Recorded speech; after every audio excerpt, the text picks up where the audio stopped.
अपने इकिगाई को फाइंड करके उस पे वर्क करने से आप एक इररिप्लेसेबल लेवल को अचीव कर सकते हो। इवन टेक्नोलॉजी भी आपको रिप्लेस नहीं कर सकती।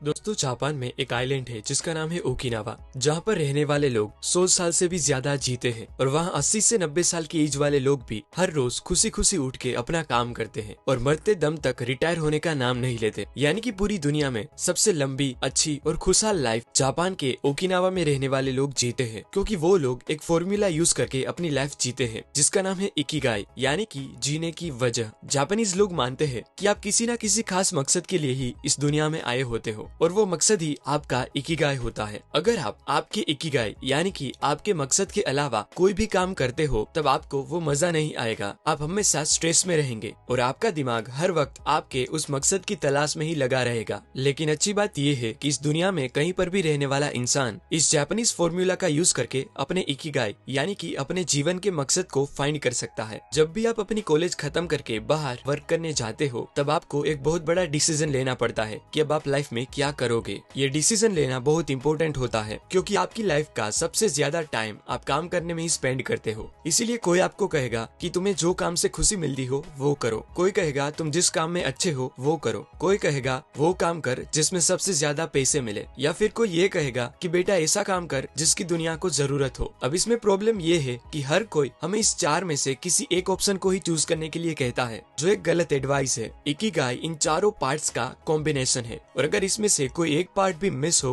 तो आपकी लाइफ में क्या प्रॉब्लम्स आ सकती है वो हम एक डायग्राम की मदद से समझेंगे। पहला सर्कल है व्हाट यू लव, इसमें वो सारी चीजें आती है जो आपको करना पसंद है। दूसरा सर्कल है what you are good at, इसमें वो सारी चीजें आती है जो काम आप अच्छी तरह से कर सकते हो। थर्ड है what you can be paid for, इसमें वो सारी चीजें आती है जिसमें आपके काम के बदले में आपको पैसे मिले। एंड लास्ट फोर्थ सर्कल है व्हाट द वर्ल्ड नीड्स, इसमें वो चीजें आती है जिसकी दुनिया को जरूरत है। अब देखो, फर्स्ट और सेकंड सर्कल के कॉम्बिनेशन से आपको आपका पैशन मिलेगा, यानी कि जो चीज करना आपको पसंद है और उसमें आप अच्छे भी हो तो वो काम होगा आपका पैशन। एग्जाम्पल, नई चीजें सीखना और प्रोग्रामिंग करना आपको पसंद है और उस काम में आप काफी अच्छे भी हो तो यूजफुल नॉलेज पाके प्रोग्रामिंग करना आपका पैशन हुआ। फिर सेकंड और थर्ड सर्कल के इंटरसेक्शन से आपको आपका प्रोफेशन मिलेगा, यानी कि जिस चीज में आप अच्छे हो और उसके बदले में आपको पैसे भी मिलेंगे तो वो काम बन जाएगा आपका प्रोफेशन। एग्जाम्पल, कुछ नया सीख के आपने एक ऐप बनाई जिससे आपको थोड़े बहुत पैसे भी मिलने लगे तो अब वो काम हो गया आपका प्रोफेशन। थर्ड और फोर्थ सर्कल के कॉम्बिनेशन से आपको आपका वोकेशन मिलेगा, यानी कि जिस चीज के बदले में आपको पैसे मिले और उसी चीज की दुनिया को जरूरत हो तो वो काम होगा आपका वोकेशन। मतलब आपने बनाई ऐप दुनिया की नीड के लिए बेस्ट सूटेबल है तो वो काम हुआ आपका वोकेशन। और लास्ट में आपको आपका मिशन मिलेगा,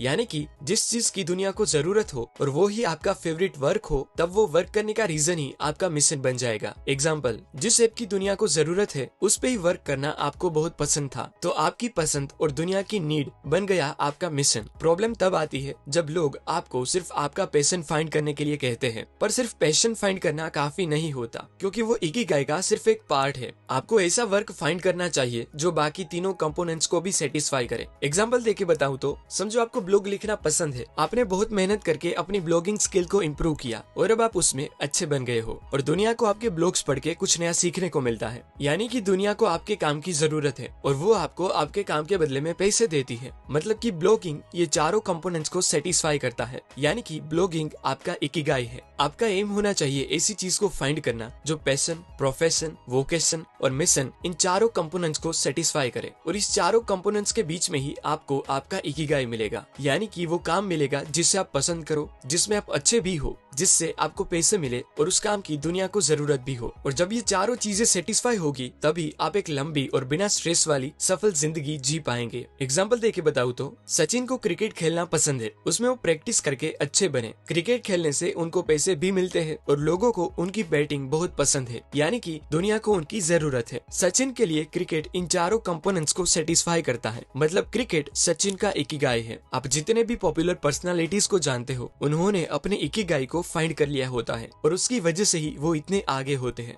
इकिगाई को फाइंड करना बहुत इंपॉर्टेंट होता है क्योंकि उससे आप अपने काम में फ्लो स्टेट अचीव कर सकते हो। फ्लो स्टेट मतलब अपने काम में इतना डूब जाना कि दूसरी कोई भी चीज मैटर ना करे, और वो फ्लो स्टेट ही एक्सपर्ट्स, आर्टिस्ट और जीनियस पर्सनालिटीज का पावर होता है। अपने इकिगाई को फाइंड करके उस पे वर्क करने की वजह से ही एप्पल के फाउंडर स्टीव जॉब्स को जापान के आर्टिस्ट और इंजीनियर्स बहुत पसंद थे। जब स्टीव जॉब्स ने 1980s में जापान में सोनी फैक्ट्री को विजिट किया तब उन्होंने उनसे कई सारी नई चीजें सीखी और अपनी कंपनी में इम्प्लीमेंट भी करी। इवन स्टीव जॉब्स को डेली यूनिफॉर्म पहनने का आइडिया भी वहीं से मिला था। वर्ल्ड के पॉपुलर एनिमेशन स्टूडियो में से एक जापान के स्टूडियो गिबली के फाउंडर एंड एनिमेटर हायाओ मियाजाकी अपने वर्क में इतने इन्वॉल्व हो जाते हैं कि संडे और नेशनल हॉलीडेज के दिनों में भी वो स्टूडियो पे ही वर्क कर रहे होते हैं। और आज 79 इयर्स की एज होने के बावजूद भी वो कभी अपने काम से थकते नहीं क्योंकि उन्होंने अपने इकिगाई को फाइंड कर लिया है और वो उस पे ही वर्क करते हैं। जापानीज शेफ जीरो ओनो आज 94 इयर्स की एज होने के बावजूद भी वर्ल्ड की बेस्ट सुशी डिश बनाते हैं क्योंकि सुशी बनाना उनका इकिगाई है। अपने इकिगाई को फाइंड करके उस पे वर्क करने से आप एक इररिप्लेसेबल लेवल को अचीव कर सकते हो। इवन टेक्नोलॉजी भी आपको रिप्लेस नहीं कर सकती, जिसका बेस्ट एग्जांपल है मार्क कोट, जो रोल्स रॉयस के एकमात्र कोच लाइन पेंटर है, जो वर्ल्ड की एक्सपेंसिव कार्स में से एक यानी कि रोल्स रॉयस पे अपने हाथों से लाइन ड्रॉ करते हैं, जो बहुत ही रेयर स्किल है और उनको आज तक कोई नहीं रिप्लेस कर पाया। आपको अचानक से अपना इकिगाई नहीं मिलेगा, आपका इंट्यूशन यानी कि आपके अंदर की आवाज और क्यूरियोसिटी ही आपको आपका इकिगाई फाइंड करने में हेल्प करेगी। उसके लिए आपको अलग अलग चीजें ट्राई करनी पड़ेगी और क्वेश्चंस पूछ के अपने आप को जानना पड़ेगा, और जब भी आपको अपना इकिगाई मिलेगा तब आपको ऑटोमेटिकली पता चल जाएगा कि हाँ, बस इसी चीज की मुझे तलाश थी। ये सभी बातें मैंने हेक्टर गार्सिया एंड फ्रांसिस मिराल्स की बुक इकिगाई से सीखी है। इस बुक में ओकिनावा के लोगों के बारे में और भी कई अमेजिंग बातें लिखी हैं जो आपको अच्छी लगेगी। अगर आप ये बुक रीड करना चाहते हो तो उसका लिंक आपको डिस्क्रिप्शन में मिल जाएगा। और अगर आपके पास ऐसी ढेर सारी ऑसम बुक्स रीड करने का टाइम ना हो तो ऐसे बुक समरी वीडियोस देखते रहिए।